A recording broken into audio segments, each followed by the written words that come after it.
Mohammad Lavai says writing nearly cost him his life. He is Iranian, but an ethnic Azeri and a critic of the Iranian government. He says he was jailed and tortured by the Iranian authorities, so he fled Iran for Azerbaijan. It's impossible to verify his story, but he says he now feels safer. I'd say I was tortured for my poetry, my writing. I often write in Azeri or about the Azeri community there, because there are restrictions on where our language can be taught. I am often critical of the Iranian government's treatment of us Azeris, and they don't like that. Trucks like this one at the border are a reminder that Azerbaijan and Iran do trade. Last year the turnover was $700 million.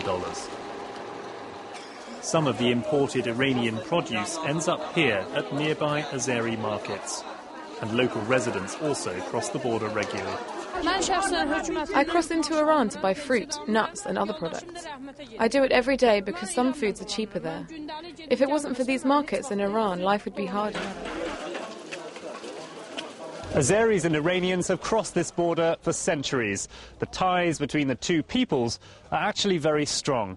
But that's a far cry from the tense relationship between the governments of the two countries. Some of the 20 million Azeris who live beyond these mountains in Iran say the authorities there are worried about an Azeri uprising. That and the fact that Azerbaijan sells oil to Israel has put the chill on relations with Tehran. Iran is showing its anger through television. In tea rooms like this one in Azerbaijan, Iranian channels are available. Sahar TV is broadcast in Azeri, showing both cartoons and political programs. Its Azeri viewers say it's propaganda. There's no doubt that Sahar TV is the voice box of the Iranian authorities. The presenters often accuse Azerbaijan of being a Zionist regime. It just shows how worried they are about Azeri nationalism. Mohammed says he left Iran to get away from the authorities, and he won't be going back.